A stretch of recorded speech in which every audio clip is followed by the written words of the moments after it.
Hi there, and welcome back, my friends.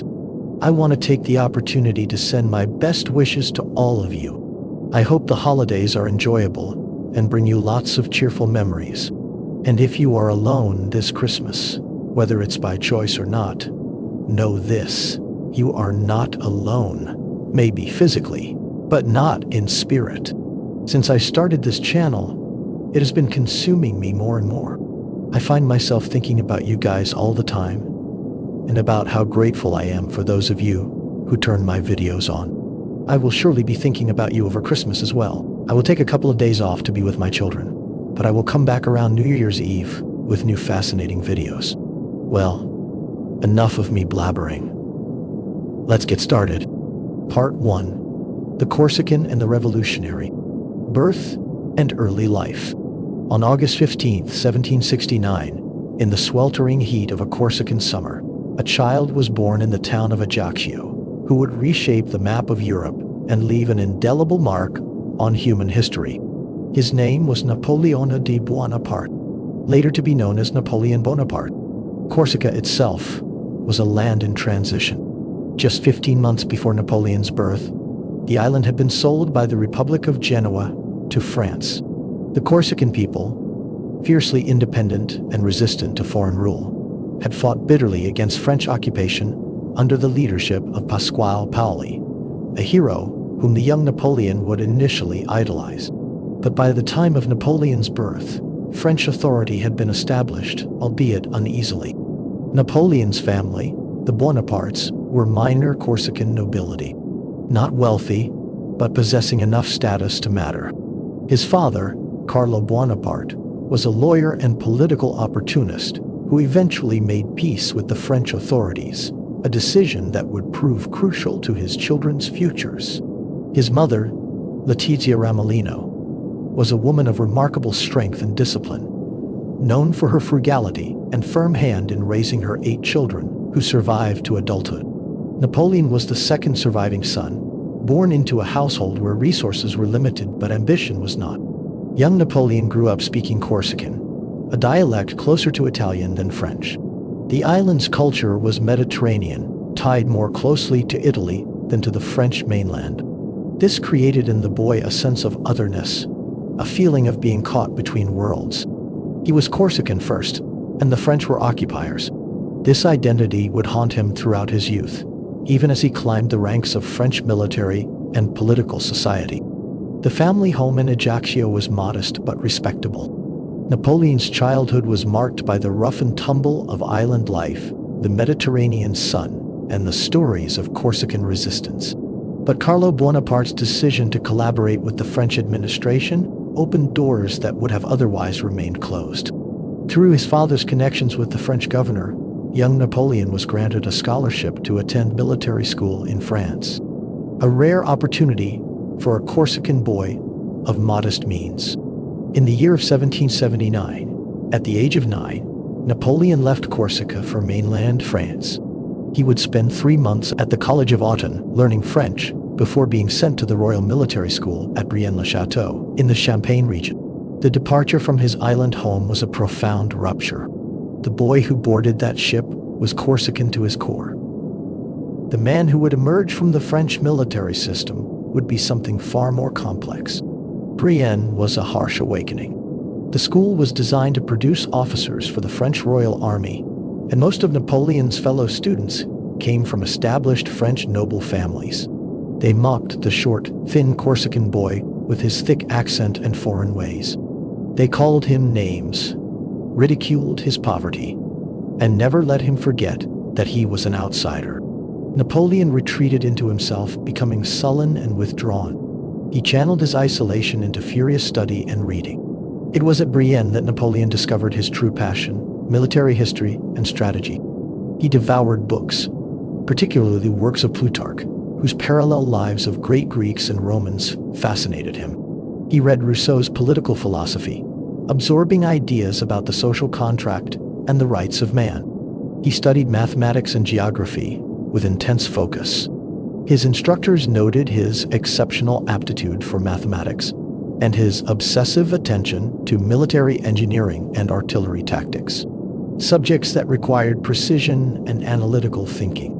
Napoleon spent 5 years at Brienne, from 1779 to 1784. During this time, he rarely saw his family. His father visited once. His mother never came. The loneliness deepened his introspection and his ambition. He wrote passionate essays defending Corsican independence and praising Paoli. He dreamed of returning to Corsica as a liberator, driving out the French occupiers.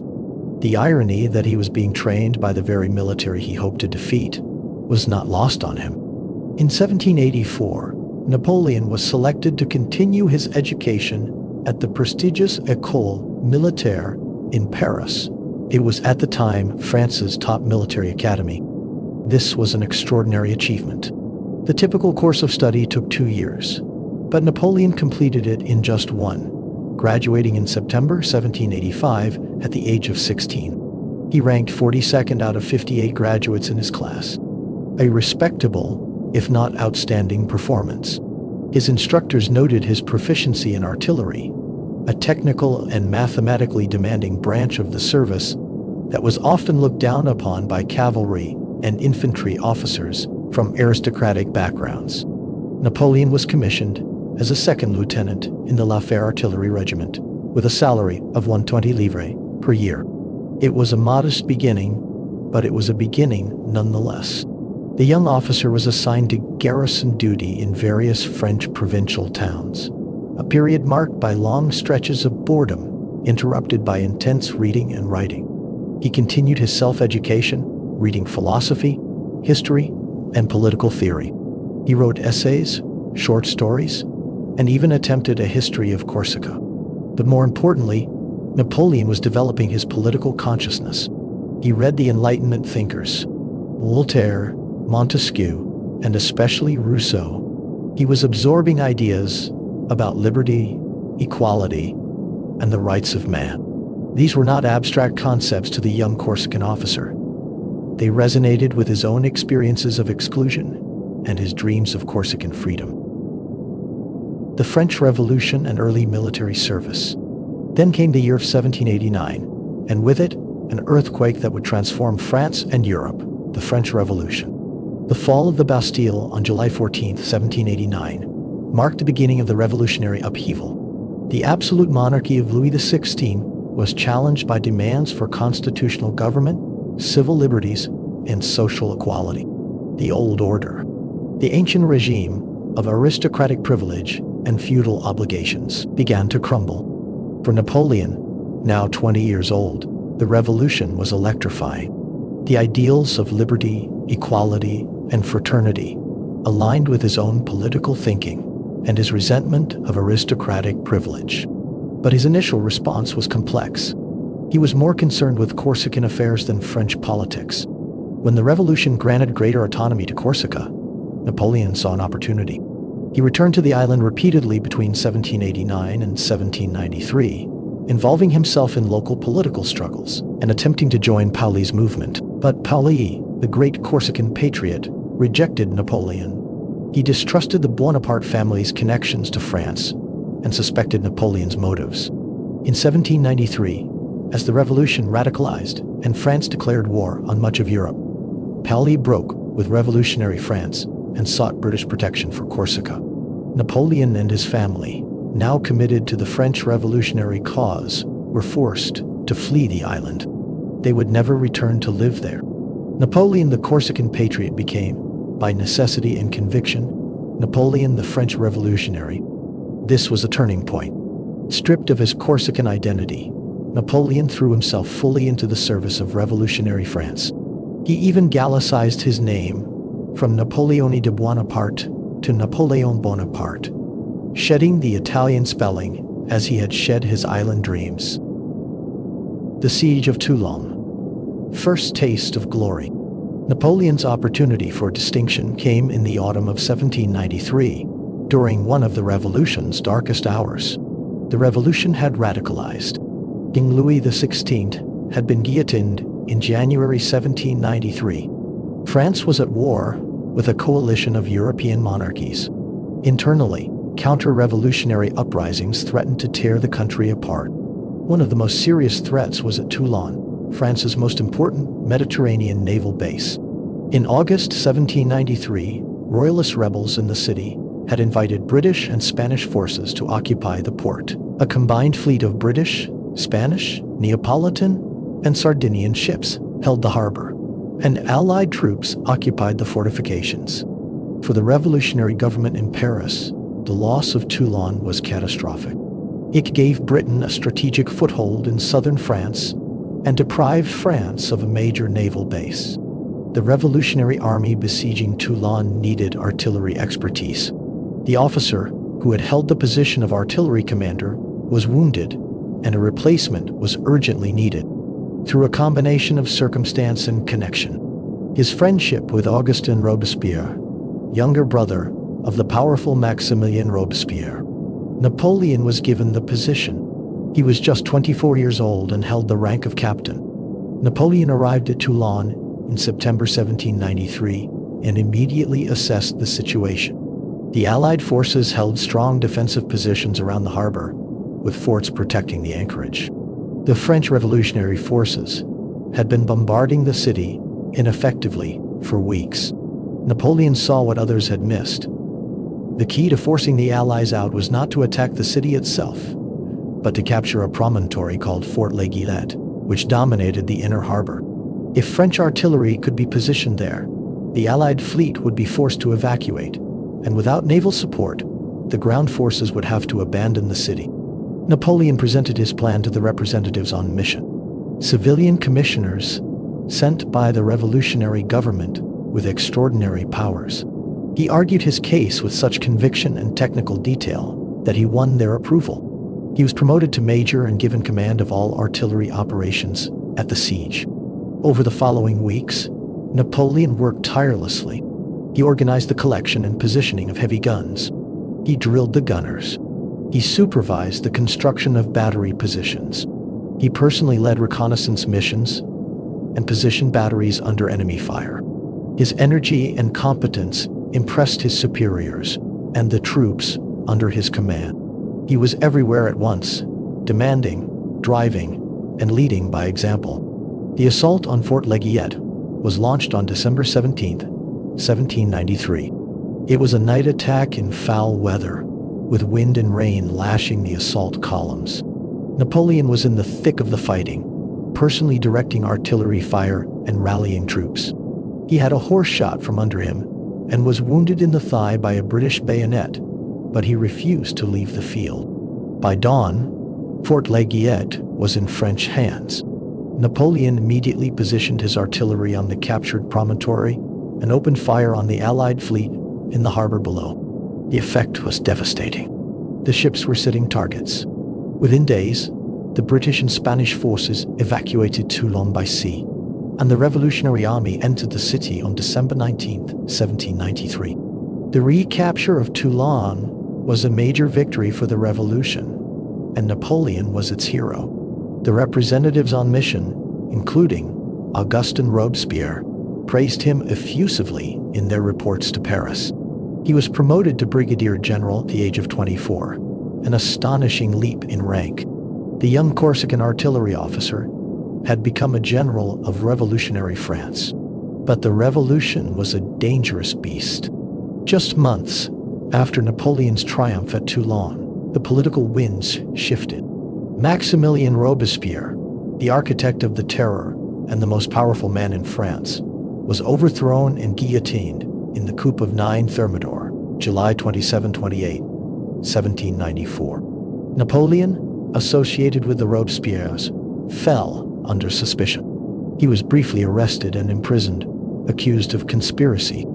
For 2 weeks, his future, perhaps his life, hung in the balance. But Napoleon was released, his technical military skills deemed too valuable to waste. Nevertheless, his career stalled.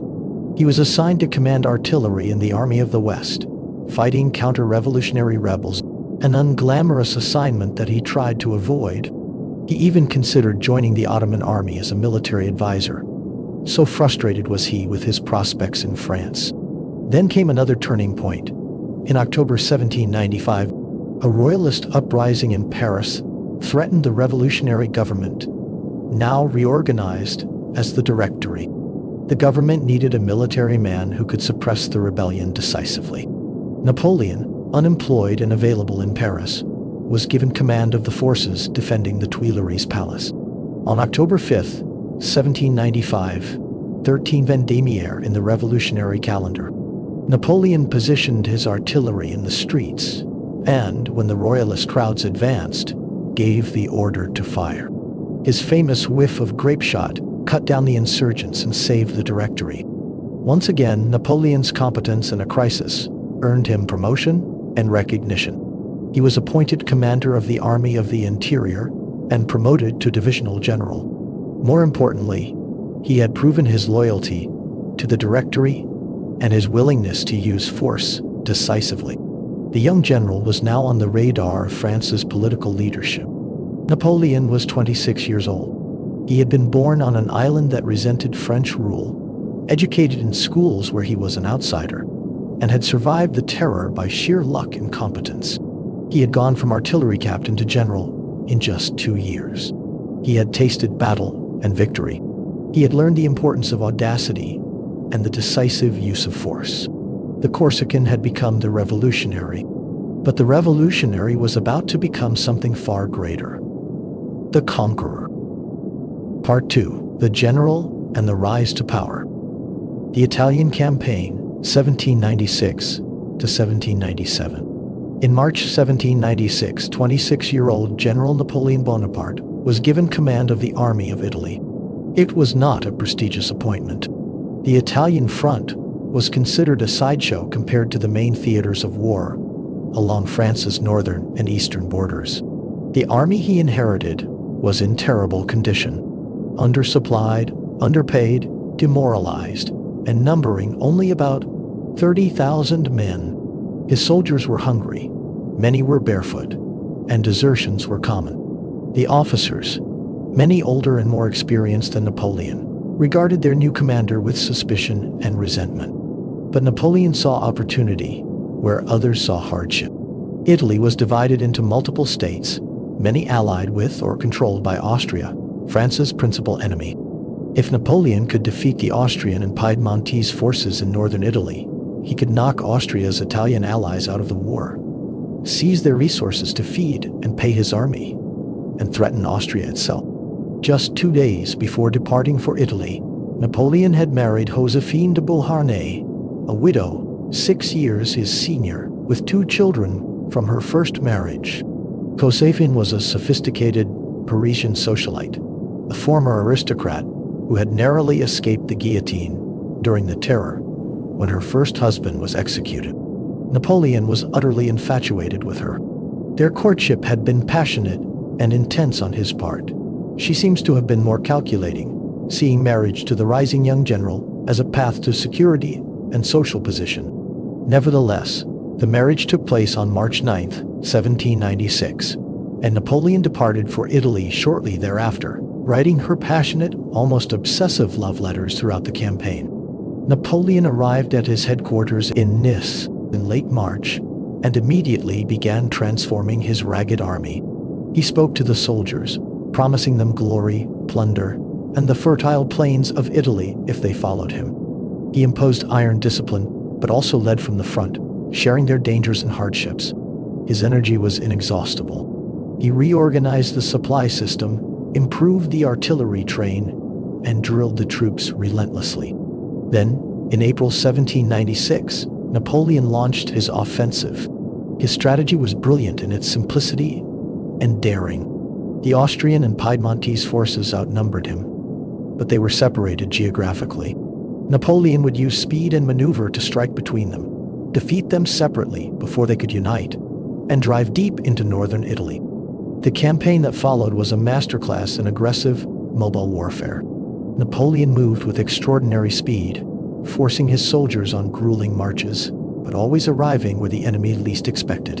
He won a series of rapid victories. At the Battle of Montinati on April 12, 1796, he smashed an Austrian force. At the Battle of Digo on April 14-15, he defeated another Austrian army. At Mondovì, on April 21st, he crushed the Piedmontese. Within 3 weeks of opening his offensive, Napoleon had knocked the Kingdom of Piedmont-Sardinia out of the war. King Victor Amadeus III signed an armistice, ceding Nice and Savoy to France and granting French forces passage through his territory. It was an astonishing achievement. The army of Italy had gone from a demoralized rabble to a victorious force in less than a month. But Napoleon was just beginning. He now turned the full weight of his army against the Austrians in Lombardy. The Austrian commander, General Jean-Pierre Beaulieu, attempted to stop the French at the bridge over the Adda River at Lodi. The Battle of Lodi, fought on May 10, 1796, would become one of the legendary moments of Napoleon's career. The bridge at Lodi was long and narrow, swept by Austrian artillery on the far bank. To cross it under fire would be suicidal, yet Napoleon ordered the assault, leading from the front. According to legend, personally helping to maneuver a cannon, Napoleon urged his grenadiers forward. Under murderous fire, the French infantry charged across the bridge. It was a desperate, chaotic melee, but the French broke through. The Austrians retreated, and the road to Milan lay open. Lodi was not Napoleon's most strategically important victory, but it was psychologically crucial. The soldiers began to see their general as invincible, a man who led from the front and won impossible battles. They started calling him Le Petit Caporal, the Little Corporal, a term of endearment recognizing his hands-on leadership. Napoleon himself later said that it was after Lodi that he began to see himself as a man destined for greatness, not just a talented general, but a figure of world historical significance. On May 15, 1796, Napoleon entered Milan in triumph. The wealthy city of Lombardy submitted to French occupation. Napoleon imposed heavy requisitions, extracting money, supplies, and artwork to send back to Paris. The Directory, desperate for funds and impressed by Napoleon's victories, gave him free rein. Northern Italy became a source of plunder that enriched France and bought Napoleon political capital at home. But the Austrians were far from defeated. They sent reinforcements and launched counteroffensives. The war in Italy dragged on through the summer and autumn of 1796.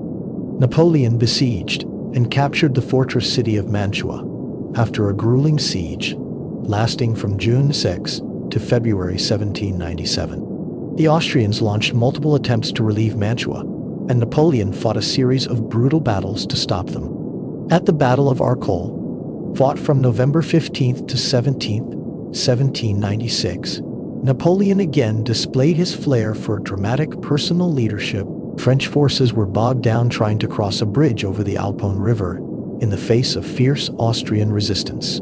At a critical moment, according to eyewitnesses and legend, Napoleon seized a flag and charged onto the bridge himself, rallying his troops to follow. He nearly drowned when he fell into the muddy marshland beside the bridge. The battle was a confused, close-run affair, but the French eventually prevailed, and the Austrians retreated. The decisive victory came at the Battle of Rivoli on January 14-15, 1797. Austrian General Alvinci launched a major offensive to relieve Mantua with nearly 30,000 troops. Napoleon, with slightly fewer men, met him on the heights above Rivoli. Through skillful positioning and aggressive counterattacks, Napoleon shattered the Austrian army, inflicting over 14,000 casualties. It was a crushing defeat for Austria. Mantua surrendered on February 2, 1797, and the road to Vienna itself lay open. Austria sued for peace. Napoleon, acting far beyond his authority as a field commander, negotiated directly with the Austrians.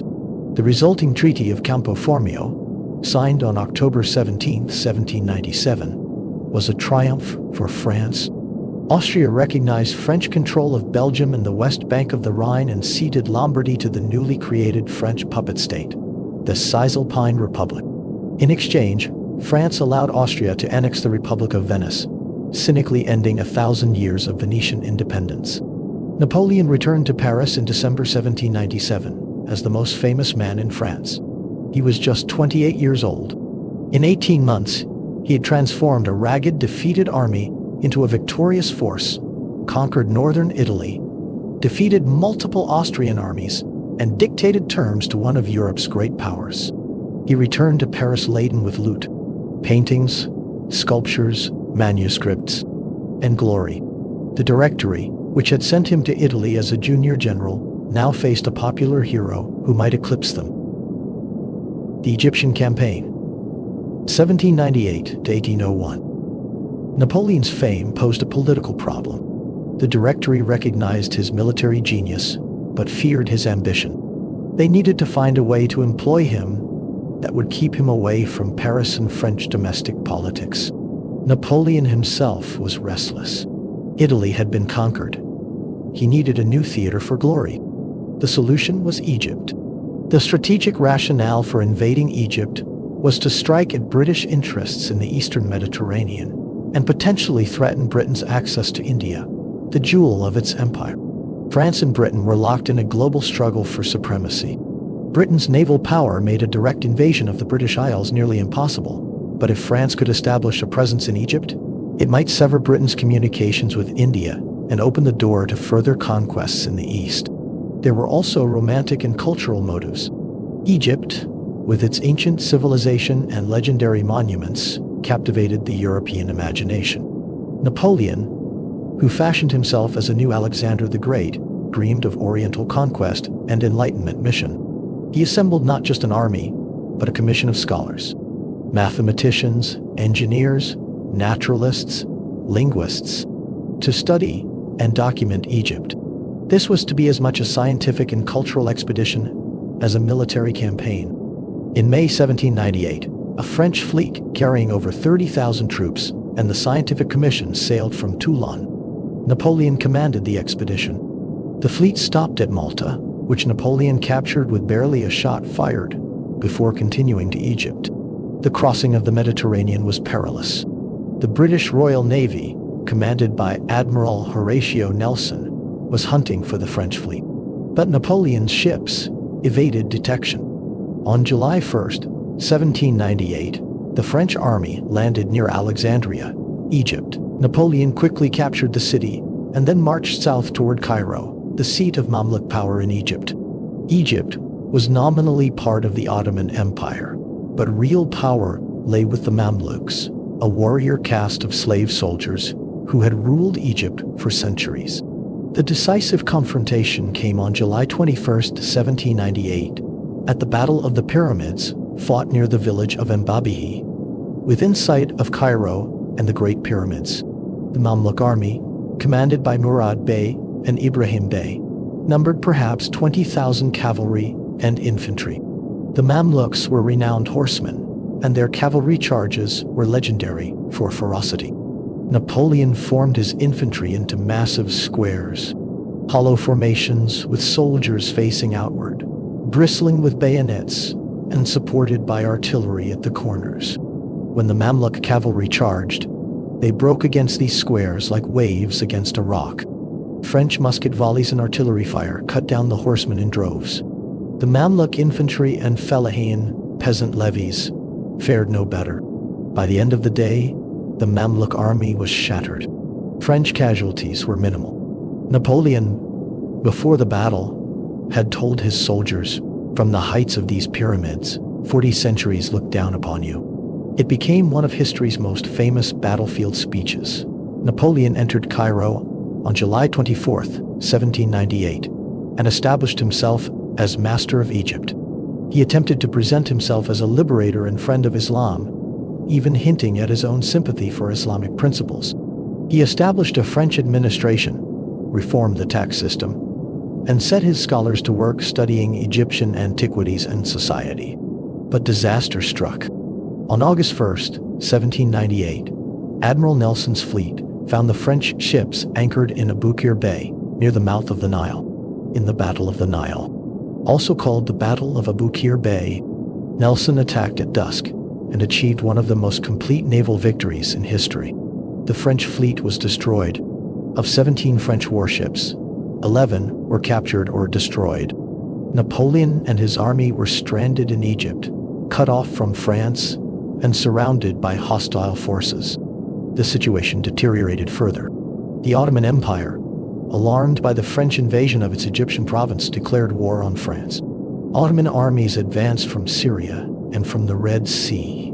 Napoleon decided to strike first. In February 1799, he marched north into Syria with about 13,000 men, intending to capture Ottoman bases and preempt an invasion. The Syrian campaign was a disaster. Napoleon captured the coastal cities of Gaza and Jaffa, but the siege of Jaffa was particularly brutal. After the city fell on March 7, 1799, French troops massacred thousands of Ottoman prisoners and inhabitants. It was a stain on Napoleon's reputation. The army then besieged the fortress city of Acre, but the city, defended by Ottoman forces and advised by a French royalist émigré officer and supplied by the British Royal Navy, held out. After 2 months of fruitless siege and suffering from plague, Napoleon abandoned the siege on May 20, 1799, and retreated to Egypt. Back in Egypt, Napoleon faced an Ottoman army that had landed at Abukir. On July 25, 1799, Napoleon counterattacked and destroyed the Ottoman force at the Battle of Abukir, a land battle, not to be confused with the naval battle of the previous year. It was a victory, but it could not change the strategic reality. The Egyptian expedition was failing. The army was wasting away from disease, heat, and guerrilla attacks. French control extended little beyond the major cities, and news from France indicated that the Directory was in crisis, facing military defeats in Europe and political chaos at home. Napoleon made a fateful decision. On August 22, 1799, he secretly boarded a frigate and abandoned his army, sailing back to France. He left command to General Jean-Baptiste Kleber, who would be assassinated in Cairo the following year. Napoleon's departure was, in effect, a desertion, but he gambled that his fame and the political situation in Paris would protect him. The gamble paid off. Napoleon landed in France on October 9, 1799, and the news of his return electrified the country. The failures of the Egyptian campaign were downplayed or unknown. What mattered was that the hero of Italy had returned when France needed him most. Despite the military failure, the Egyptian expedition left a lasting cultural legacy. The scholars Napoleon had brought documented Egypt's monuments, natural history, and society in the monumental description de l'Egypte, published over decades. Most famously, in 1799, French soldiers discovered the Rosetta Stone, a granite stele inscribed with the same text in Greek, Demotic, and hieroglyphics. Its eventual decipherment by Jean-François Champollion in the 1820s unlocked the secrets of ancient Egyptian writing and inaugurated the modern field of Egyptology. The Coup of 18 Brumaire. November 9-10, 1799, Napoleon returned to a France in crisis.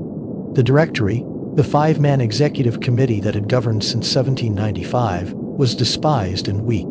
France was at war with the second coalition of European powers: Britain, Austria, Russia, and others. French armies had suffered defeats. The economy was in shambles. Corruption and incompetence plagued the government. Political factions schemed constantly. Many believed that only a strong man could save France from chaos or a royalist restoration. Napoleon was that man. Or rather, he was seen as that man by the conspirators who were already planning a coup to overthrow the Directory. Chief among these was Emmanuel Joseph Sieyès, himself one of the 5 directors and a political theorist who had played a key role in the early revolution. Sieyès wanted to replace the Directory with a stronger executive, but needed a general with troops and popularity to ensure the coup's success. Napoleon, fresh from Egypt and basking in public adulation, was the perfect instrument. Napoleon was cautious but ambitious. He met with Sieyès and the other conspirators. He understood that the coup was his path to supreme power, but he also knew the risks. If the coup failed, he could face the firing squad. The coup was set for 18 Brumaire, year A8 of the revolutionary calendar. November 9th, 1799. In the conventional calendar, the conspirators spread rumors of a Jacobin plot to justify emergency measures. The Council of 500, the lower house of the legislature, and the Council of Ancients, the upper house, were summoned to an emergency meeting, not in Paris, but at the royal palace of St. Cloud, outside the city, ostensibly for their safety. Napoleon was appointed commander of the troops in Paris, giving him control of military forces. On the morning of November 9th, the plan unfolded. The Council of Ancients, dominated by conspirators, voted to move to St. Cloud and place Napoleon in command of the Paris garrison and the legislature's guard. 3 of the 5 directors resigned under pressure. The other 2 were placed under house arrest. So far, the coup had succeeded without violence. But the next day, November 10th, matters nearly collapsed. Napoleon appeared before the Council of 500 to explain the emergency and demand that the Directory be dissolved. But the deputies, many of them committed Republicans, were outraged. They saw through the charade and shouted, "Outlaw him! Down with the dictator!" Some deputies physically attacked Napoleon, and he was hustled from the chamber, shaken, and possibly injured. The coup hung in the balance. It was Napoleon's brother Lucien Bonaparte, president of the Council of 500, who saved the situation. Lucien left the chamber and addressed the troops outside, warning them that assassins had attacked his brother and that the deputies were in thrall to a foreign conspiracy. Napoleon, recovering his nerve, reinforced the message. He ordered the troops, commanded by General Joachim Murat, to clear the chamber. Soldiers with fixed bayonets entered the hall. The deputies fled in panic, some jumping out of windows.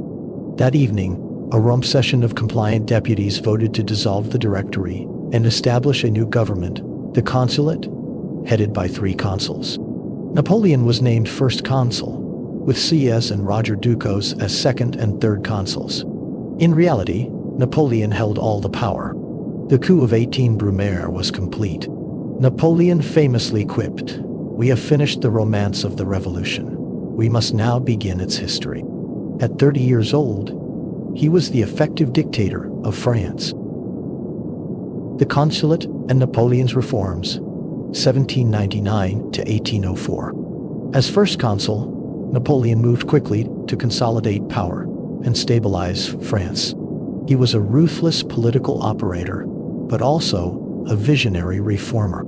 Over the next 5 years, he transformed French government, law, and society in ways that would outlast his regime and influence the modern world.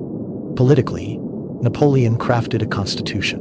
The Constitution of the Year 8, spelled with Roman letters, that concentrated power in his hands while maintaining a republican facade. There were legislative assemblies, but they had little real power. Napoleon appointed ministers, judges, and generals. He controlled the army. He used a combination of patronage, propaganda, and police surveillance to suppress opposition. Yet he also sought legitimacy through plebiscites, public votes that ratified his rule with overwhelming majorities, though these were hardly free or fair elections. Napoleon made peace with France's internal and external enemies. He crushed the royalist rebels in the Vendée through a combination of military force and amnesty. He offered pardons to émigrés, aristocrats who had fled France during the Revolution, if they returned and swore loyalty. He centralized the administration, appointing prefects to govern France's departments with iron discipline. His greatest domestic achievement was the Napoleonic Code, formally titled the Civil Code of 1804. This was a comprehensive codification of French civil law, replacing the patchwork of feudal, royal, and revolutionary laws that had governed different regions. Napoleon personally presided over many of the sessions of the commission drafting the code. The code enshrined key revolutionary principles: equality before the law, the abolition of feudal privileges, protection of property rights, and secular authority over religious institutions in matters of civil law. However, the code was also conservative in significant ways, particularly regarding family and gender. It reinforced patriarchal authority, giving husbands extensive control over wives and property. Women lost many of the rights they had gained during the Revolution. Nevertheless, the Napoleonic Code was revolutionary in its clarity, accessibility, and rationality. It became a model for legal systems across Europe and Latin America and remains the foundation of French law today. In 1801, Napoleon negotiated the Concordat with Pope Pius VII. The Catholic Church had been devastated by the revolution. Churches closed, priests persecuted, land confiscated. The Concordat restored the Church's position in France, but firmly subordinated it to state authority. Catholicism was recognized as the religion of the majority of French citizens, but not as the state religion. The state would pay clerical salaries, but the government would nominate bishops, whom the Pope would then appoint. Church lands confiscated during the revolution remained in the hands of their new owners. The Concordat was a pragmatic compromise that stabilized relations between church and state and won Napoleon the support of conservative Catholics. Napoleon also reformed education, establishing the lycées, secondary schools, and the University of France to train administrators and military officers loyal to the state. He reformed the financial system, creating the Bank of France in 1800 to stabilize currency and credit. He invested in infrastructure, roads, bridges, canals, to facilitate commerce and military movement. On the battlefield, Napoleon continued his winning streak. He returned to war with Austria in 1800, launching a daring campaign over the Alps into northern Italy. On June 14, 1800, at the Battle of Marengo, Napoleon defeated the Austrians in a hard-fought battle that hinged on the timely arrival of reinforcements under General Louis Desaix, who was killed in the fighting. Marengo restored French control over northern Italy and led to the Treaty of Luneville in February 1801, which reconfirmed French gains. Britain remained at war, but by 1802, exhaustion on both sides led to the Treaty of Amiens, a temporary peace that ended hostilities between France and Britain. For the first time in a decade, Europe was at peace. France was dominant on the continent, and Napoleon was its unchallenged master. In 1802, Napoleon was made consul for life in another plebiscite. But being first consul was not enough. Napoleon's ambitions and the logic of his position pointed toward one inevitable destination: the throne. Part 3. Emperor of the French and Zenith of Power. The coronation, December 2, 1804. On May 18th in the year of 1804, the Senate proclaimed Napoleon Emperor of the French. A plebiscite held in November 1804 ratified the decision by an overwhelming margin.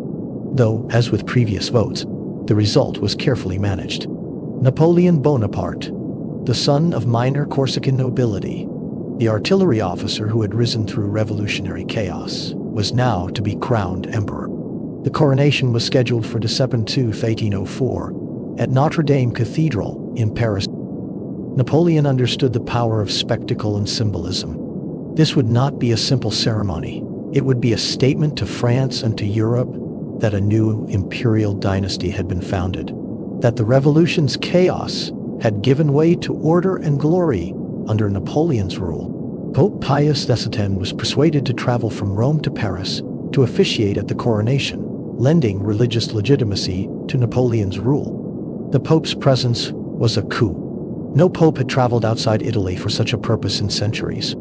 Yet Napoleon made clear that this was not a medieval coronation where divine authority flowed from the church to the monarch. This was a modern ceremony where Napoleon's authority came from his achievements and the will of the French people. The ceremony was magnificent. Notre Dame was decorated in imperial splendor. Napoleon wore a purple velvet mantle embroidered with golden bees, an imperial symbol he had chosen to replace the Bourbon fleur-de-lis. His wife Josephine, whom he had married in a civil ceremony in 1796, now underwent a secret religious marriage the night before, at Napoleon's insistence and the Pope's requirement. At the critical moment of the ceremony, Napoleon took the crown from the altar, not from the Pope's hands, and placed it on his own head. Then he crowned Josephine as empress. The message was unmistakable. Napoleon crowned himself. He owed his throne to no one but his own genius and achievements. The great painter Jacques-Louis David immortalized the moment in his massive canvas, The Coronation of Napoleon, though David diplomatically depicted Napoleon crowning Josephine rather than himself. Napoleon was 35 years old. In 15 years, he had gone from an obscure Corsican artillery officer to Emperor of the French. But the empire he had proclaimed existed in a hostile world. Britain remained unreconciled to French dominance. Austria, Russia, and Prussia watched nervously. War would come again, and soon. The War of the Third Coalition and the Battle of Austerlitz. 1805.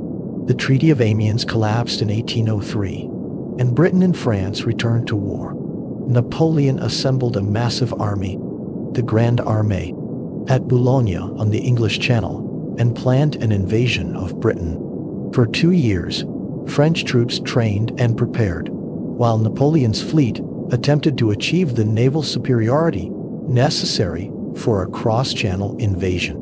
But Britain was not idle. Prime Minister William Pitt, the younger, orchestrated the Third Coalition against France, bringing together Britain, Austria, Russia, and Sweden. The coalition members agreed to coordinate their attacks and bring overwhelming force to bear against Napoleon. In August 1805, Napoleon learned that Austria and Russia were mobilizing for war. The Austrian army was marching west toward Bavaria, a French ally. Napoleon faced a strategic dilemma. If he remained at Boulogne preparing to invade England, the coalition armies would overwhelm his German allies and potentially invade France itself.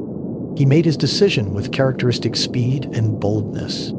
The invasion of Britain was postponed indefinitely. The Grande Armée would march east to destroy the coalition before it could unite. On August 27, 1805, Napoleon broke camp at Boulogne and began one of history's most brilliantly executed strategic maneuvers.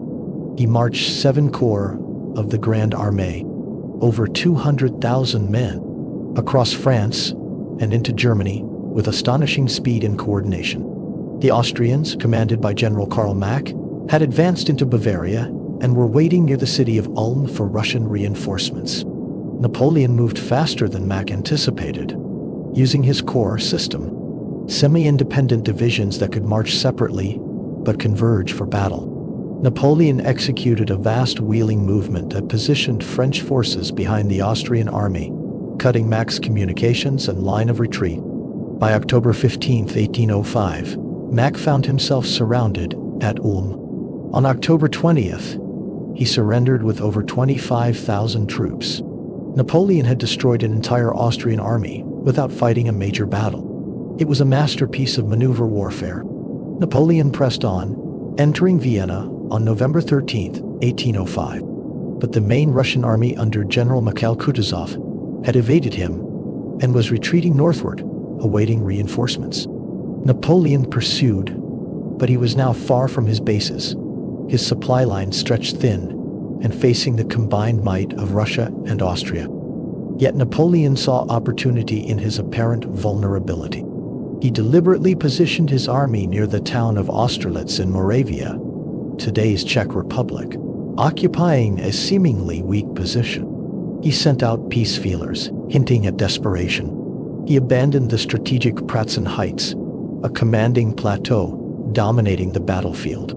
He wanted the Allied commanders, Russian Tsar Alexander I and Austrian Emperor Francis II, to believe he was weak and desperate, to lure them into attacking. The bait worked. The Allied army, numbering approximately 85,000 Russians and Austrians, advanced to attack Napoleon's 73,000 troops on the morning of December 1805, exactly 1 year after Napoleon's coronation. The Battle of Austerlitz, known as the Battle of the Three Emperors, because Napoleon, Alexander I, and Francis II were all present, would become Napoleon's greatest tactical masterpiece. The Allied plan was to outflank Napoleon's right wing by advancing through the valley south of the Pratzen Heights, then roll up his army and cut off his retreat. In the pre-dawn mist of December 2nd, the Allied columns descended from the Pratzen Heights and moved south to execute their flanking maneuver. It was exactly what Napoleon had anticipated. He had deliberately weakened his right wing to tempt the Allies into this attack, while concealing strong forces in the center. As the Allies abandoned the Pratzen Heights to execute their flanking move, Napoleon launched his main attack. At approximately 9:00 a.m., as the winter sun burned through the mist, Napoleon unleashed Marshal Jean de Dieu Soult's IV Corps in a massive assault up the slopes of the Pratzen Heights. Soult's troops stormed the plateau, seizing the commanding terrain that the Allies had vacated. The French now held the center of the battlefield and had cut the Allied army in two. The southern wing of the Allied army, which had descended into the valleys to outflank Napoleon's right, found itself trapped between Napoleon's right wing and the frozen ponds and marshes around the village of Sachton. French artillery pounded the ice, and thousands of Russian soldiers drowned or froze in the frigid water as they tried to escape. It was a slaughter. On the northern part of the battlefield, the Russian Imperial Guard launched a desperate counterattack to retake the Pratzen Heights. For a time, the fighting was intense and the outcome uncertain. But Napoleon committed his own Imperial Guard, and the Russian attack was repulsed. By afternoon, the Allied army was in full retreat. Russian and Austrian casualties numbered approximately 27,000 killed, wounded, or captured. French casualties were around 9,000. It was a decisive, crushing victory. Tsar Alexander fled the battlefield in tears. Emperor Francis II sued for peace. The Treaty of Pressburg, signed on December 26, 1805, imposed harsh terms on Austria. Austria ceded Venice, Istria, and Dalmatia to Napoleon's Kingdom of Italy, and territories in southern Germany to Napoleon's German allies, Bavaria and Württemberg. Austria also had to pay a massive indemnity. The Holy Roman Empire, that medieval relic that had existed for over 1,000 years, would be formally dissolved within a year, replaced by Napoleon's Confederation of the Rhine. A collection of German states under French protection, Austerlitz was Napoleon's crowning military achievement. He had outmaneuvered and outfought a numerically superior enemy, turning their own plan against them with devastating effect. His reputation as a military genius reached its zenith. Across Europe, people spoke of Austerlitz as they had once spoken of Alexander's victories or Caesar's campaigns. But even as Napoleon celebrated his greatest triumph, a shadow had fallen over French arms. Trafalgar, October 21, 1805. While Napoleon was marching into Germany in the autumn of 1805, France's naval fortunes met with disaster. Napoleon's plan to invade Britain had required achieving temporary naval superiority in the English Channel. To accomplish this, the French and Spanish fleets, Spain was France's ally, were to lure the British Royal Navy away from European waters, then double back and concentrate in the Channel, providing cover for the invasion barges. The plan went disastrously wrong. The combined Franco-Spanish fleet, commanded by French Admiral Pierre-Charles Villeneuve, was pursued by the British Mediterranean Fleet under Vice Admiral Lord Horatio Nelson, Britain's greatest naval commander. After an abortive attempt to support French operations in the Caribbean, Villeneuve retreated to the Spanish port of Cadiz, where Nelson blockaded him. In October 1805, under pressure from Napoleon to break out and do something useful, Villeneuve sailed from Cadiz with 33 French and Spanish ships of the line. Nelson, with 27 ships, intercepted the combined fleet off Cape Trafalgar on the Spanish coast. The Battle of Trafalgar, fought on October 21, 1805, was one of the most decisive naval engagements in history. Nelson employed an unorthodox tactic. Instead of forming a traditional line of battle parallel to the enemy, he divided his fleet into two columns and drove them perpendicular to the Franco-Spanish line, breaking it in two places. This exposed the leading British ships to devastating enemy fire as they approached. But once through the enemy line, the superior gunnery and seamanship of the Royal Navy told. The battle was a slaughter. The British captured or destroyed 22 enemy ships without losing a single vessel of their own. But the victory came at a terrible price. Nelson, directing the battle from the deck of his flagship HMS Victory, was struck by a French sniper's bullet. He died below deck several hours later, just as victory was assured. His last words, after being told of the scale of the British triumph, were reportedly, "Now I am satisfied. Thank God I have done my duty." Trafalgar ended any realistic possibility of a French invasion of Britain. British naval supremacy was absolute, and would remain so for over a century. Napoleon would never be able to challenge Britain at sea. The war between France and Britain would continue, but it would be fought on land, through blockades and economic warfare, not through invasion. Napoleon received news of Trafalgar just days before Austerlitz. He suppressed the reports and minimized the defeat in official bulletins. The glory of Austerlitz overshadowed the disaster at Trafalgar in French public opinion. But strategically, the implications were profound. Britain remained untouchable in her island fortress, free to subsidize continental coalitions against France and to dominate global trade and colonial possessions. The continental system. Unable to invade Britain, Napoleon sought to strangle it economically. In 1806, following his victories over Austria and the crushing of Prussia at Jena-Auerstedt, Napoleon proclaimed the continental system, also known as the Continental Blockade. The Berlin Decree, issued on November 21, 1806, forbade the importation of British goods into any territory controlled by France or its allies. All British merchandise was to be seized. No ships coming from Britain or its colonies were to be allowed into continental ports. Napoleon's strategy was to close Europe's markets to British exports, crippling British trade and manufacturing, and ultimately forcing Britain to sue for peace. In retaliation, Britain issued orders in council declaring that neutral ships trading with France or its allies would be seized unless they first stopped at a British port and paid duties. Napoleon responded with further decrees from Milan in 1807, declaring that any ship that submitted to British regulations would be treated as British and subject to seizure. The continental system was economically ambitious, but practically difficult to enforce. It required the cooperation, willing or forced, of every European state with a coastline. Smuggling was rampant. Many French merchants and even Napoleon's own marshals and officials violated the blockade when it suited them.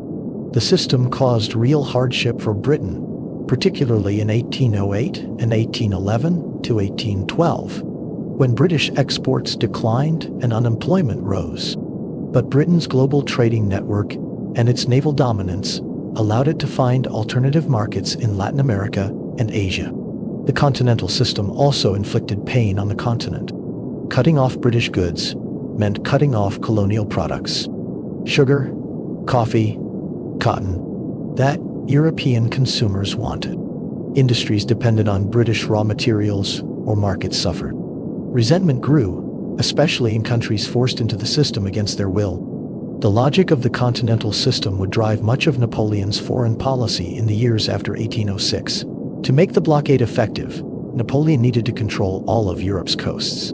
This imperative would lead him to annex additional territories, impose the system on reluctant allies, invade Spain when it proved unreliable, and ultimately march into Russia when Tsar Alexander began to evade the blockade.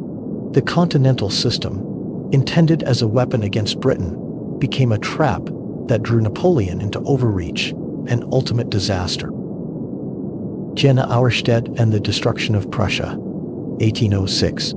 The Fourth Coalition against France formed in 1806, led by Prussia, Russia, Saxony, and Sweden, with British financial support. Prussia, humiliated by its exclusion from previous peace settlements and alarmed by Napoleon's reorganization of Germany, issued an ultimatum demanding French withdrawal from German territories. Napoleon's response was swift and devastating. On October 14, 1806, the Grande Armée engaged the Prussian army in two simultaneous battles. Jena and Auerstedt fought only miles apart. At Jena, Napoleon personally commanded approximately 96,000 troops against what he believed was the main Prussian army under Prince Friedrich Ludwig of Hohenlohe-Ingelfingen, numbering around 38,000. Napoleon won a crushing victory, shattering the Prussian force. At Auerstedt, Marshal Louis-Nicolas Davout, with just 27,000 men, encountered and defeated the actual main Prussian army of 63,000 under King Frederick William III and the Duke of Brunswick. Davout's victory was one of the most remarkable feats of the Napoleonic Wars. Outnumbered more than 2-1, he held his ground and ultimately routed the Prussians. The Duke of Brunswick was mortally wounded in the battle. The twin battles destroyed the Prussian army as a fighting force. Napoleon pursued relentlessly. Within weeks, French forces occupied Berlin. The Prussian fortresses, which should have held out for months, surrendered with shocking rapidity, their commanders paralyzed by the speed and scale of the catastrophe. By the end of October, Prussia, which had been Frederick the Great's great power just a generation earlier, was prostrate at Napoleon's feet. Napoleon remained in Germany through the winter, fighting a brutal campaign against the Russian army in the mud and snow of Poland and East Prussia. The battles of Eylau, February 7-8, 1807, and Friedland, June 14, 1807, were costly but ultimately victorious for the French. The Battle of Eylau in particular was extraordinarily bloody, with perhaps 25,000 French and 15,000 Russian casualties in a chaotic winter melee that Napoleon himself later described as a massacre. The Treaty of Tilsett, July 1807. After the French victory at Friedland, Tsar Alexander of Russia sought peace. Napoleon, his armies exhausted and far from France, was willing to negotiate. The result was one of the most dramatic diplomatic encounters in history. The meeting between Napoleon and Alexander on a raft in the middle of the Niemen River near the town of Tilsett on June 25, 1807. The two emperors met without advisors, speaking for hours. Napoleon, the Corsican artillery officer turned emperor, and Alexander, the aristocratic autocrat of all the Russias, formed a personal bond, or at least the appearance of one. They divided Europe between them like the world was their chessboard. The treaties of Tilsit, signed in July 1807, redrew the map of Europe. Prussia was stripped of half its territory. Napoleon created the Grand Duchy of Warsaw from Prussian Poland, a French satellite state that threatened Prussia and alarmed Russia. The Kingdom of Westphalia was carved from Prussian and other German territories and given to Napoleon's brother Jérôme as a throne. Russia recognized Napoleon's dominance in Western and Central Europe. In return, France recognized Russia's interests in Finland and the Ottoman territories. Most significantly, Russia agreed to join the continental system against Britain. For a moment, Napoleon seemed to have achieved his goal. He dominated the continent from the Atlantic to the Niemen River. He had forced peace on his terms with every major continental power. His brothers and marshals ruled kingdoms and principalities across Europe. Only Britain remained defiant, isolated on its island, its navy controlling the seas, but unable to challenge Napoleon on land. Napoleon was at the zenith of his power. He was 37 years old in 1807, master of Europe, adored by his soldiers, feared by kings. The painter Jean-Auguste Dominique Ingres would later depict him as Napoleon I on his imperial throne, enthroned like a Roman emperor or a Byzantine icon, the embodiment of absolute power. But beneath the surface of triumph, the seeds of disaster were already sprouting. The continental system required enforcement, and enforcement required constant expansion and intervention.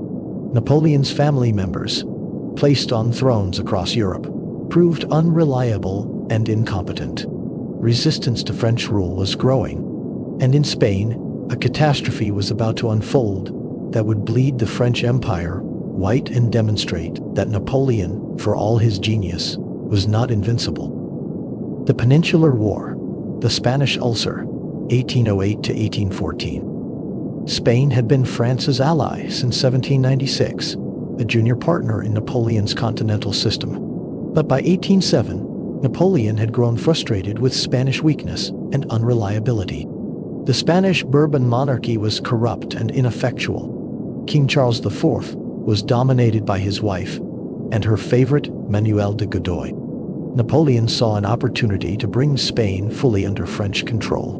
In 1807 to 1808, under the pretext of occupying Portugal, Britain's ally, and enforcing the continental blockade, Napoleon marched French troops into Spain. Then, through a combination of manipulation and coercion, he forced the Spanish royal family to abdicate. In a meeting at Bayonne in May 1808, Napoleon announced that his brother Joseph Bonaparte would be the new king of Spain. The Spanish Bourbons were pensioned off. Napoleon believed he had secured Spain without a fight. He was catastrophically wrong. The Spanish people rose in rebellion. On May 2, 1808, riots broke out in Madrid against the French occupation. French troops brutally suppressed the uprising, executing hundreds of Spanish civilians. The painter Francisco Goya would later immortalize the horror in his masterpieces, the 2nd of May 1808 and the 3rd of May 1808, depicting both the popular resistance and the French firing squads. The uprising in Madrid sparked a nationwide rebellion. Across Spain, juntas, local governing bodies, declared loyalty to the deposed Ferdinand VII and resistance to the French occupiers. Spanish regular troops joined the rebellion. Most significantly, the Spanish people engaged in guerrilla warfare, a term that comes from the Spanish guerrilla, meaning little war. The guerrilla warfare in Spain was vicious and unrelenting. Spanish irregulars ambushed French supply columns, assassinated collaborators, and melted back into the population or the mountains. The French responded with savage reprisals, burning villages and executing suspects. But terror only hardened Spanish resistance. For every guerrilla killed, 2 more took up arms. In July 1808, a French army under General Pierre Dupont was surrounded and forced to surrender at Bailaine by Spanish regular forces. Over 20,000 French troops marched into captivity. It was the first major defeat of Napoleon's Grande Armée on land, and the psychological impact was enormous. French invincibility had been shattered. Britain, seeing an opportunity, sent an expeditionary force to Portugal under Sir Arthur Wellesley, later the Duke of Wellington. The British Army would fight in the Iberian Peninsula for the next 6 years, tying down hundreds of thousands of French troops. Napoleon himself marched into Spain in November 1808 with 200,000 reinforcements. He rapidly drove back Spanish armies and recaptured Madrid, but he could not destroy the British army or suppress the guerrillas. After just 3 months in Spain, Napoleon returned to France in January 1809, alarmed by Austrian rearmament. He left his marshals to finish the job in Spain. They never did. The Peninsular War became a running sore that drained French resources. At any given time, between 200,000 and 300,000 French troops were tied down in Spain and Portugal, fighting an enemy they could neither defeat nor conciliate. French soldiers called Spain the Spanish ulcer. The British, under Wellington, proved to be formidable opponents. Wellington was a defensive genius, choosing strong positions and using the terrain to negate French numerical superiority. At battles such as Talavera, 1809, Busaco, 1810, Salamanca, 1812, and Vitoria, 1813, Wellington defeated French forces or fought them to a standstill. He established defensive lines, the lines of Torres Vedras, that protected Lisbon and provided a secure base for British operation. The Spanish guerrillas, supported by British gold and weapons, continued their relentless campaign. French communications were constantly disrupted. Isolated garrisons were besieged. Collaborators were killed. The French could control the cities and the main roads, but the countryside belonged to the guerrillas. The Peninsular War was a strategic disaster for Napoleon. It demonstrated that popular resistance could undermine even the most powerful military machine. It gave British forces a foothold on the continent. It tied down troops desperately needed elsewhere. And it emboldened Napoleon's enemies, showing that the French could be beat. Napoleon would later call Spain the Spanish ulcer that ruined him. He was not far wrong. The Russian Campaign, 1812. By 1812, Napoleon's relationship with Tsar Alexander had deteriorated. The alliance forged at Tilsett had been based on mutual interest, but those interests were diverging. Russia chafed under the continental system, which damaged Russian trade. Alexander was alarmed by Napoleon's recreation of Poland in the Grand Duchy of Warsaw. Napoleon suspected Alexander of secretly trading with Britain. Napoleon decided that only a massive military demonstration, or conquest, could bring Russia back into line and secure his eastern flank. He assembled the largest army Europe had ever seen. The Grand Armée of 1812 numbered approximately 685,000 men. It included not just Frenchmen but Poles, Germans, Italians, Dutch, Swiss, Austrians, and troops from across Napoleon's empire and satellite states. It was a multinational force, united only by Napoleon's will and reputation. On June 24, 1812, Napoleon's massive army crossed the Niemen River and invaded Russia. The stated goal was to force Alexander to rejoin the continental system and accept French dominance. Napoleon expected a short campaign, a single decisive battle that would bring the Russians to terms, as Austerlitz had done in 1805. But the Russians refused to give him that battle. The Russian armies, commanded by generals Mikhail Barclay de Tolly and Pyotr Bagration, retreated before the French advance, drawing Napoleon deeper into Russia's vast spaces. The Russians implemented a strategy of scorched earth, burning crops and supplies, denying the French the ability to live off the land. Napoleon's army advanced rapidly in the summer heat, covering hundreds of miles. But the logistics of supplying such an enormous force over such distances were nightmarish. The roads were terrible. Supplies from French depots in Poland and Germany could not keep pace with the advance. Horses died by the thousands. Soldiers began to desert or fall out from exhaustion, hunger, and disease. By the time Napoleon reached Smolensk in mid-August, he had lost perhaps 150,000 men without fighting a major battle. The decisive engagement finally came on September 7, 1812, at the village of Borodino, about 75 miles west of Moscow. The Russians, now commanded by General Mikhail Kutuzov, established strong defensive positions and resolved to make a stand. The Battle of Borodino was one of the bloodiest single days of combat in the Napoleonic Wars. Napoleon attacked with approximately 130,000 men and 587 guns against Kutuzov's 120,000 Russians and 640 guns. The battle was a brutal slugging match. French columns assaulted Russian earthwork fortifications throughout the day, facing withering artillery and musket fire. The Russians counterattacked repeatedly. Entire divisions were destroyed.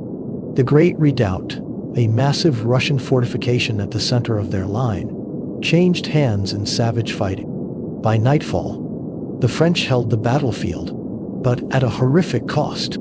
French casualties numbered approximately 30,000 to 35,000. Russian casualties were even higher, perhaps 45,000 to 50,000. Napoleon had won a tactical victory, but he had not destroyed the Russian army. Kutuzov retreated in good order, his force still intact as a fighting unit. A week later, on September 14, 1812, Napoleon entered Moscow. He expected the fall of Russia's ancient capital would force Alexander to negotiate. But Moscow was largely deserted. That night, fires broke out across the city. Whether set by Russian patriots or by accident in the chaos, the fires raged for days, destroying 3/4 of the city.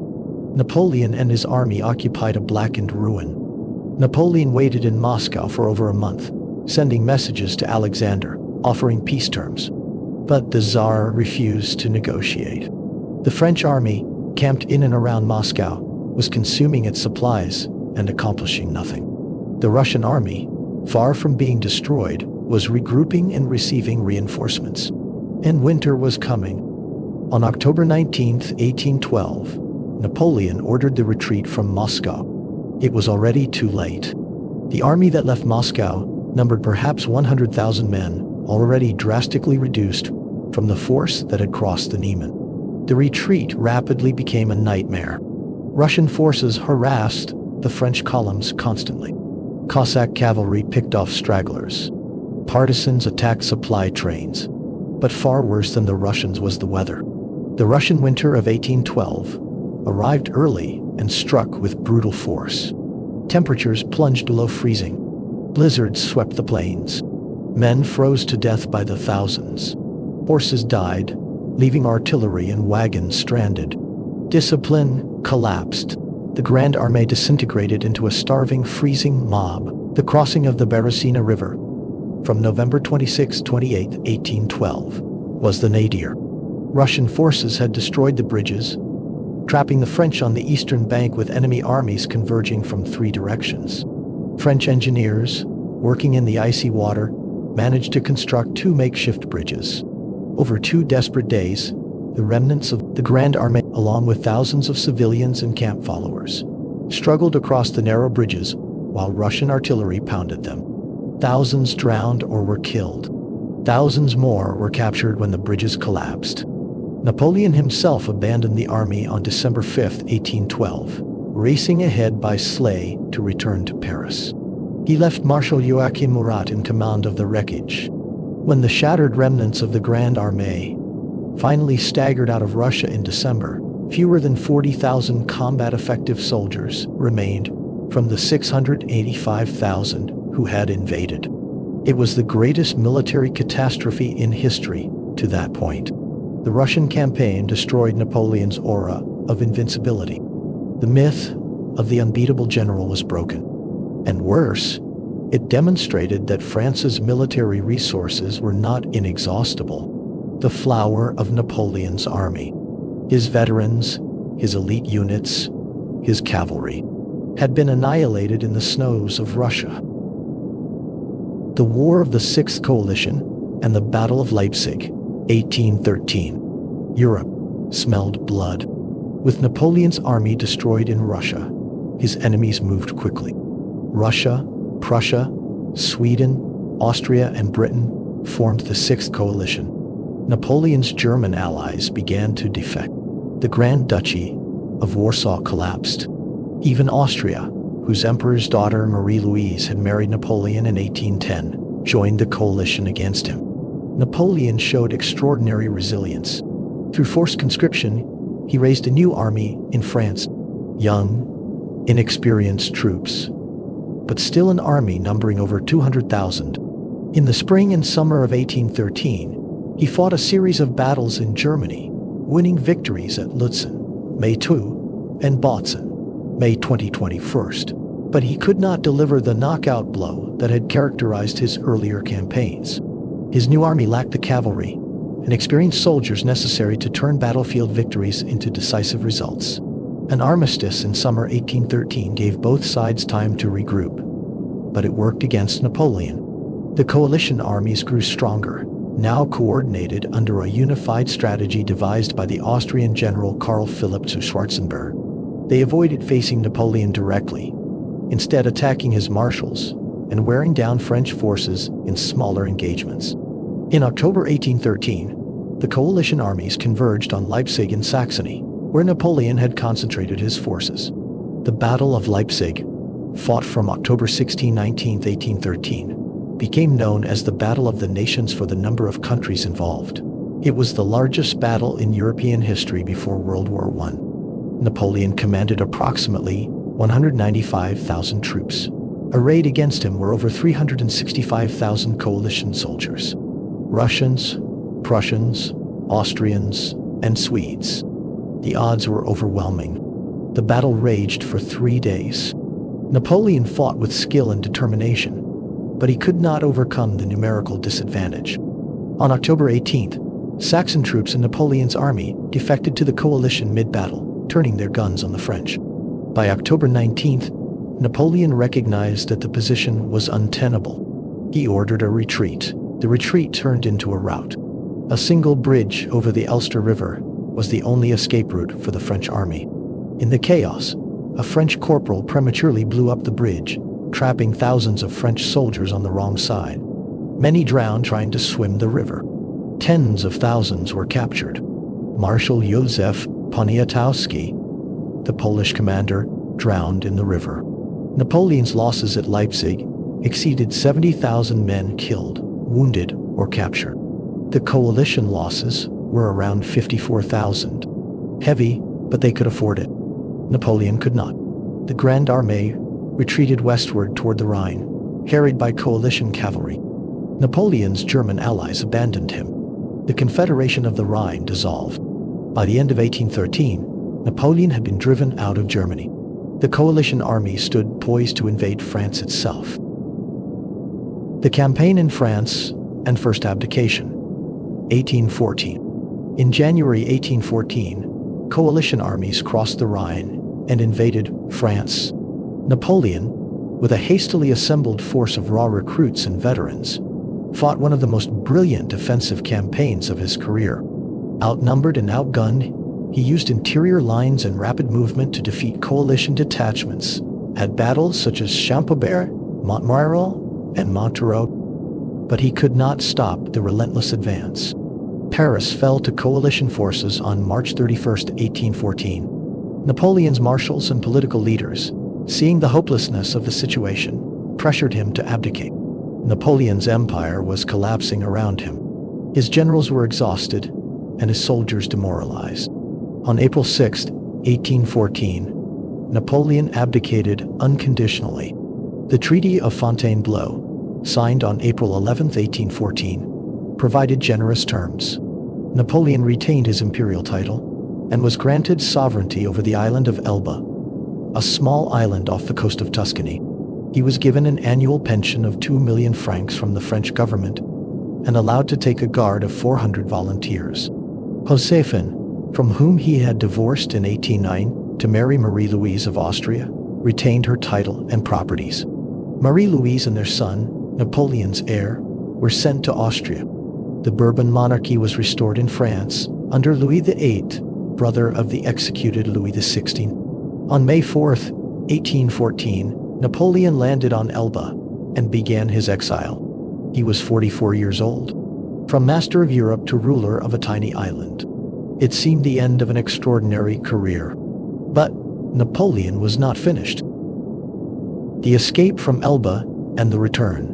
March 1815. Napoleon's exile on Elba was comfortable but confining.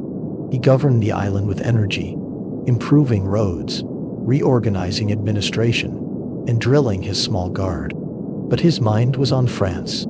News from the continent was disturbing. The restored Bourbon monarchy was unpopular. The French resented the arrogance of returning émigrés and the dismantling of Napoleon's reforms.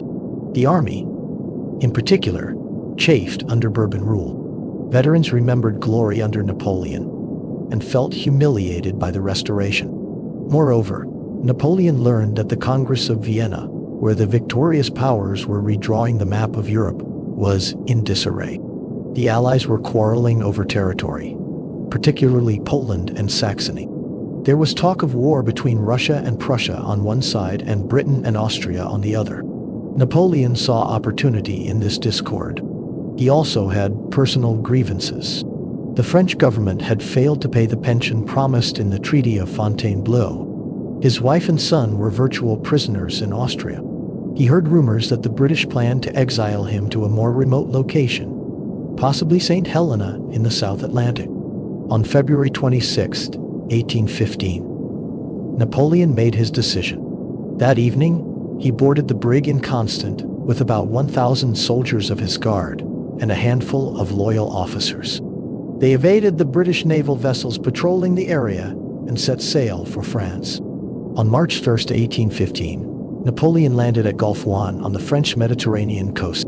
He had returned. What followed became known as the Flight of the Eagle, or the March to Paris, one of the most remarkable episodes in military and political history. Napoleon began his march north toward Paris with his small force. The Bourbon government sent troops to intercept him, but Napoleon had gambled on the loyalty of the French army, and his gamble paid off spectacularly. At every encounter with royalist forces, Napoleon approached personally, often alone, opened his coat to expose his chest, and declared, "Soldiers of the 5th Regiment, if there is one among you who wishes to kill his emperor, here I am." The soldiers refused to fire. Regiment after regiment defected to Napoleon. At Grenoble, the garrison joined him without a shot. Marshal Michel Ney, who had pledged to King Louis VIII that he would bring Napoleon back to Paris in an iron cage, instead embraced his former emperor and brought his troops over to Napoleon's side. The march became a triumphal procession. Crowds cheered Napoleon's passage. By the time he reached Paris on March 20, 1815, his tiny force had swelled to thousands. King Louis VIII had fled to Belgium. Napoleon entered the Tuileries Palace and resumed power. He had reconquered France in just 20 days without firing a shot, but Europe would not allow it. The Congress of Vienna immediately declared Napoleon an outlaw and enemy of the world. The Seventh Coalition formed. Britain, Prussia, Austria, Russia, and others mobilized their armies. Over 700,000 coalition troops would march against France. Napoleon had perhaps 280,000 men, many of them raw recruits or veterans who had survived previous campaigns. Napoleon understood that his only chance was to strike first, before the coalition armies could unite. He decided to attack the nearest coalition forces: the British army under the Duke of Wellington in Belgium, and the Prussian army under Field Marshal Gebhard Leberecht von Blücher, also in Belgium. If he could defeat them separately before the Austrians and Russians arrived from the east, he might force a negotiated peace. It was a desperate gamble, but Napoleon had no other choice. The period known as the 100 Days was racing toward its climax. The Waterloo Campaign, June 1815. On June 15, 1815, Napoleon crossed the border into Belgium with approximately 128,000 troops. His plan was audacious: drive between Wellington's and Blücher's armies, defeat them in detail, and seize Brussels. Speed and surprise were essential. Initially, the plan worked. Napoleon's sudden offensive caught the coalition forces off guard. The French drove north, engaging Prussian forces at the crossroads of Quatre Bras and Ligny. On June 16th, Napoleon fought two separate battles. At Ligny, Napoleon personally commanded the main French force against Blücher's Prussians. After a day of fierce fighting, the French broke the Prussian center with a massed assault of the Imperial Guard at dusk. The Prussians retreated in some disorder, having suffered approximately 25,000 casualties. Blücher himself, 72 years old, was trapped under his dead horse during a cavalry charge and narrowly escaped death. It was Napoleon's last battlefield victory. Meanwhile, at Quatre Bras, Marshal Ney engaged Wellington's forces in an indecisive battle. Ney had received contradictory orders from Napoleon and failed to concentrate his forces effectively. Wellington's army held the crossroads and then withdrew northward the next day to link up with the Prussians. Napoleon had won a tactical victory at Ligny, but he had failed to destroy either enemy army. The Prussians were bloodied but intact. Wellington's army was untouched and in a strong defensive position. And crucially, the two Allied armies remained in communication and capable of supporting each other.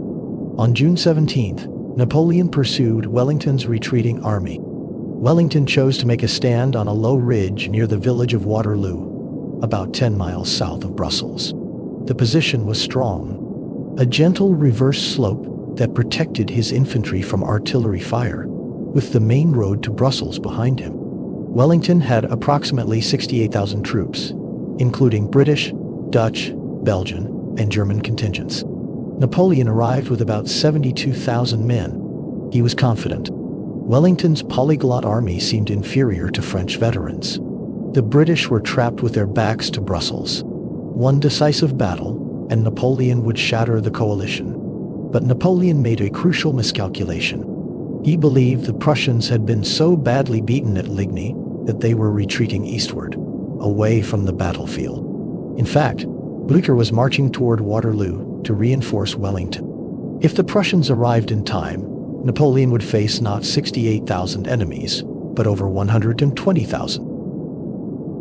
The Battle of Waterloo, June 18, 1815. The morning of Sunday, June 18, 1815, dawned wet and muddy. Heavy rain during the night had turned the fields into a quagmire. Napoleon delayed his attack until mid-morning to allow the ground to dry, believing this would make it easier for his artillery to maneuver and his cavalry to charge. That delay would prove fatal. The battle began around 11:30 a.m. with a French diversionary attack on the Château de Hougomont, a fortified farmhouse on Wellington's right flank.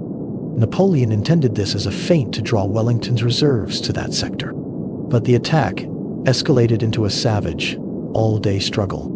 British guards and German troops held the chateau against repeated French assaults.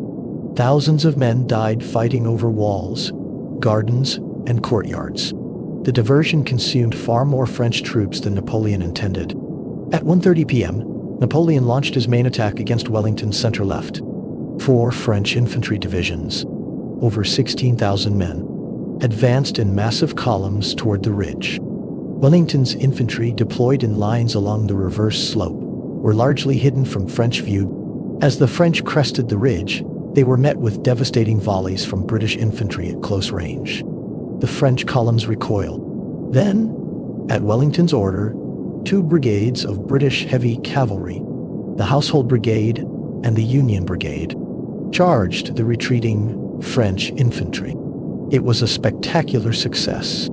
The British cavalry smashed through the French columns, capturing 2 French Eagles, regimental standards, and reaching the French artillery positions. But the cavalry, intoxicated by success, charged too far. French lancers and cavalry counterattacked. The British cavalry was cut to pieces. Of approximately 2,500 British heavy cavalry who had charged, fewer than 1,000 returned. The Scots Greys, one of the most famous regiments, was virtually annihilated. By mid-afternoon, the initial French attacks had been repulsed, but at heavy cost to both sides.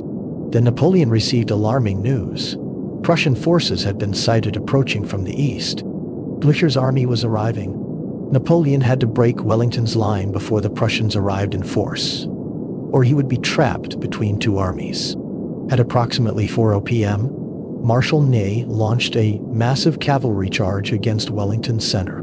Perhaps 5,000 French cavalry, cuirassiers in their steel breastplates, dragoons, lancers, thundered up the slope toward Wellington's ridge.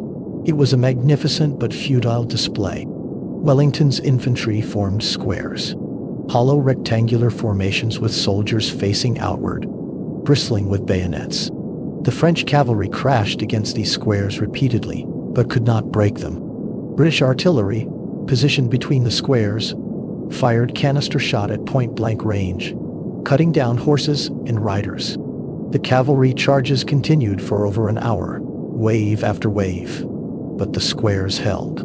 Without infantry or artillery support, cavalry alone could not break formed infantry. By 6 p.m., the situation was desperate for Napoleon. Prussian forces under General Friedrich Wilhelm von Bülow were attacking his right flank, engaging the French corps commanded by Marshal Emmanuel de Grouchy, who had been detached to pursue the Prussians but had lost contact with the main Prussian force. More Prussian formations were arriving by the hour. Wellington's line was battered but unbroken. Napoleon had one card left to play: the Imperial Guard, his elite veteran troops, the finest soldiers in his army, who had never been defeated in battle. At approximately 7:00 p.m., Napoleon committed the Middle and Old Guard, about 5,000 men, in a final desperate attack against Wellington's center. The Guardsmen advanced through the carnage and smoke, climbing the ridge in disciplined columns. They were met by British Guards, brigades positioned in line. At close range, the British opened fire with devastating volleys. For the first time in their history, the Imperial Guard faltered. The British Guards then charged with the bayonet. The Imperial Guard broke and retreated. The cry went up, "La Garde recule!" The Guard retreats. Across the battlefield, French soldiers heard the unthinkable. If the Imperial Guard could be beaten, all was lost. Panic spread through the French army. At that moment, Wellington, who had been observing from near the center of his line, waved his hat in the air. The signal for a general advance. The entire Anglo-Allied line surged forward. Simultaneously, the Prussians broke through on the French right flank. The French army disintegrated into a fleeing mob. What had been an organized battle became a rout. Napoleon attempted to rally the Old Guard, forming them into squares to cover the retreat, but even they could not stem the tide. As night fell, the remnants of the French army streamed south in chaotic retreat, pursued by Prussian cavalry, who showed no mercy.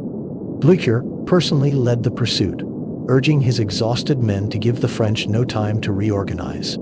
The Battle of Waterloo was over. It had lasted approximately 9 hours.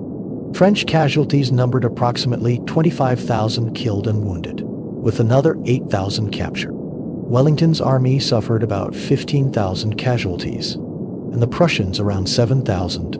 But the strategic result was total. Napoleon's last army was destroyed. The 100 days were over. Second abdication and exile to Saint Helena. Napoleon fled the battlefield and reached Paris on June 21, 1815. He hoped to rally the nation for continued resistance, but the political will had collapsed. The legislature demanded his abdication. His marshals and ministers abandoned him. On June 22, 1815, Napoleon abdicated for the second time, this time in favor of his son, Napoleon II, though the boy would never rule. Napoleon initially planned to escape to America, where he might live in exile. He traveled to the Atlantic port of Rochefort, but British naval vessels blockaded the harbor. Seeing no other option, Napoleon surrendered to Captain Frederick Maitland of HMS Bellerophon on July 15, 1815. He wrote to the Prince Regent of Britain, appealing to British hospitality and comparing himself to Themistocles seeking protection from his enemies. The British government had no intention of allowing Napoleon to live in comfort in Britain or escape to America. They decided to exile him to the most remote location possible, Saint Helena, a tiny volcanic island in the South Atlantic Ocean, over 1,000 miles from the nearest landmass. It was one of the most isolated places on Earth. Napoleon arrived at St. Helena on October 15, 1815, and was confined to Longwood House, a damp, windswept residence plagued by rats and termites. The British garrison commander, Sir Hudson Lowe, treated Napoleon as a prisoner, not as a deposed sovereign. Lowe enforced petty restrictions and insisted that Napoleon be addressed as General Bonaparte, not as Emperor. The relationship between Napoleon and Lowe was one of constant antagonism. Napoleon's household at Longwood included a handful of loyal followers, who had chosen to accompany him into exile. General Henry Gratien Bertrand and his wife, the Comte de Montholon and his wife, General Gaspard Gourgaud, and Emmanuel de Las Cases, who would record Napoleon's memoirs. The days passed in boredom, bickering, and nostalgia. Napoleon dictated his memoirs, justifying his actions and constructing the Napoleonic legend. He gardened, played cards, and argued with his companions. His health deteriorated. He suffered from stomach pain, nausea, and progressive weakness. By early 1821, it was clear that he was dying. Napoleon made his will, distributing his few possessions and leaving messages for his son. On May 5, 1821, at approximately 5:49 p.m., Napoleon Bonaparte died at Longwood House. He was 51 years old. His last words were variously reported, but they seem to have included references to the army and to his son, France, Armée, Tête d'Armée, Joséphine. The exact cause of death was disputed. The official British autopsy attributed death to stomach cancer. Some of Napoleon's followers suspected poisoning, either deliberate or from arsenic in the wallpaper. Modern analysis tends to support the cancer diagnosis, though the debate continues. Napoleon was buried on St. Helena, in a simple grave in a valley he had chosen. His wish to be buried on the banks of the Seine in France was denied. He would not return to France until 1840, when King Louis-Philippe arranged for Napoleon's remains to be exhumed and brought back to Paris. On December 15, 1840, Napoleon's body was interred at Les Invalides, the military hospital and monument in Paris, where it remains today beneath a magnificent tomb. Legacy and historiography. The military genius. Napoleon Bonaparte was one of history's greatest military commanders. In nearly 20 years of campaigning, he fought approximately 60 battles and lost only 7. He revolutionized warfare through his use of corps systems, allowing armies to march separately and concentrate rapidly for battle. He understood logistics, although his neglect of supply lines in Russia proved catastrophic. He was a master of maneuver and concentration of force, bringing overwhelming power to bear at decisive points. His victories: Austerlitz, Jena, Friedland, are studied in military academies worldwide. His strategic concepts influenced military thinking throughout the 19th and 20th centuries. Generals from Clausewitz to Eisenhower studied Napoleon's campaigns. But Napoleon's military legacy is also one of cautionary tales. The dangers of overextension, the limits of military power against popular resistance, and the fatal consequences of strategic overreach. The legal and administrative reformer. Beyond the battlefield, Napoleon's most enduring legacy is the Napoleonic Code. This comprehensive civil law code emphasized clarity, accessibility, and rational organization of legal principles.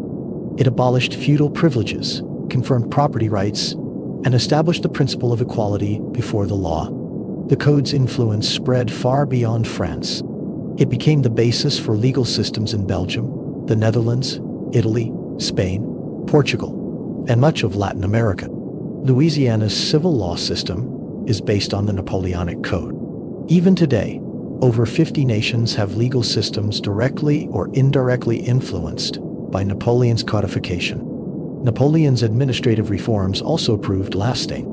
The prefectural system of centralized administration, the reorganization of education, the concordat with the Catholic Church, and the creation of the Bank of France all survived his fall and shaped modern France.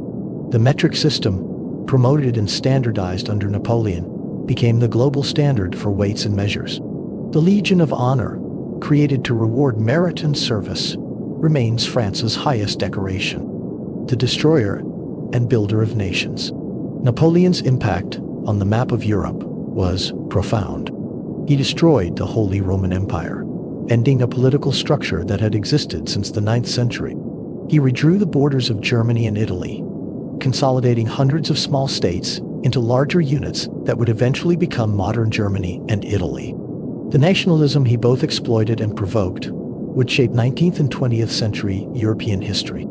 His continental system, though ultimately ineffective, demonstrated the possibility of economic warfare on a continental scale. His creation of satellite kingdoms and republics established models of dependent statehood that would recur throughout modern history. But Napoleon was also a destroyer. His wars killed an estimated 3 to 6 million people, both soldiers and civilians. Entire regions of Spain, Germany, and Russia were devastated. The trauma of Napoleonic warfare contributed to the conservative reaction of the post-1815 period and shaped European politics for generations. The symbol and the legend. Perhaps Napoleon's greatest achievement was creating his own legend. During his exile on Saint Helena, he carefully crafted his memoirs and legacy, portraying himself as a champion of the revolution, a defender of liberty against reactionary monarchies, and a victim of British jealousy and continental treachery. This Napoleonic legend proved immensely powerful. Throughout the 19th century, Napoleon was idolized by liberals and nationalists across Europe as a symbol of revolutionary change and meritocracy. In France, Napoleon became a contested symbol. Republicans viewed him with ambivalence. He had preserved revolutionary principles, but destroyed republican government. Bonapartists celebrated him as a model of strong leadership and national glory. His nephew, Louis Napoleon Bonaparte, successfully exploited this legacy, becoming Napoleon III, Emperor of the French from 1852 to 1870. Artists, writers, and composers were fascinated by Napoleon. Beethoven initially dedicated his Third Symphony to Napoleon as a champion of liberty, though he angrily removed the dedication when Napoleon crowned himself emperor. Tolstoy's War and Peace grappled with Napoleon's role in Russian history. Countless paintings, sculptures, novels, poems, and later films depicted Napoleon, making him one of the most represented figures in art and popular culture. Historical debates. Historians have debated Napoleon's significance and character for 2 centuries. Was he a genius or a tyrant? A champion of the revolution or a betrayer of its ideals? A visionary reformer or a megalomaniacal warmonger? The evidence supports elements of all these characterizations. Napoleon was undeniably brilliant, a military genius, an able administrator, a legal reformer of lasting importance. He opened careers to talent regardless of birth, spreading revolutionary principles of equality and meritocracy across Europe. He preserved many gains of the French Revolution while providing stability after years of chaos. But he was also an autocrat who destroyed republican government and established a police state. He caused wars that killed millions and devastated Europe. His ambition and refusal to accept limits led to catastrophic defeats and unnecessary suffering. He restored slavery in French colonies, which the Revolution had abolished, a moral stain on his legacy. Perhaps the fairest assessment is that Napoleon was a figure of contradictions, a product of both the Enlightenment and of military culture, a revolutionary who created an empire, a modernizer who relied on autocratic methods, a man of extraordinary genius, an extraordinary ambition whose very successes led to his ultimate failure. The final reckoning. Napoleon Bonaparte rose from obscurity to become master of Europe, crowned himself emperor, reshaped nations, rewrote law codes, and commanded armies in battles that determined the fate of millions. He stands as one of the pivotal figures in modern history, comparable to Julius Caesar, Charlemagne, or Alexander the Great in impact and legend. His legacy is complex and contested. The Napoleonic Code remains a foundation of modern law. The administrative systems he created still function. The nationalism he unleashed would reshape the world. Yet his wars also devastated Europe and led to decades of conservative reaction. For 20 years, Napoleon's will shaped European destiny. He transformed warfare, government, and law. He inspired devotion and hatred, admiration and fear. He built an empire that briefly encompassed most of Western and Central Europe, then saw it collapse in Russian snows and on Belgian fields. In the end, Napoleon was defeated not by lack of genius, but by the impossibility of his ambition. One man, however brilliant, could not permanently dominate a continent against the will of its peoples. His empire, built on military victory, could not survive military defeat. The old monarchies he had overthrown returned, their restoration guaranteed by British gold and Russian soldiers. Yet even in defeat and exile, Napoleon remained a figure of fascination and power. His legend outlived his life. His reforms outlasted his rule, and his name became synonymous with military genius, imperial ambition, and the revolutionary transformation of Europe. From a small island off the coast of Italy to the throne of France. From France to Egypt's pyramids. From the pyramids of Egypt to the gates of Moscow. From triumph at Austerlitz to defeat at Waterloo. From the cheers of Paris to lonely exile on Saint Helena. Napoleon's life spanned the entire spectrum of human ambition, achievement, and tragedy. He was born Napoleon Bonaparte, a Corsican outsider in French military schools. He died Napoleon Bonaparte, former emperor of the French, on a remote island prison. In between, he changed the world. History remembers few individuals so completely, so controversially, and so enduringly as Napoleon Bonaparte. Love him or hate him, admire his genius or condemn his tyranny, one thing is certain. Napoleon Bonaparte was one of the most significant figures in human history, and his shadow still falls across our modern world.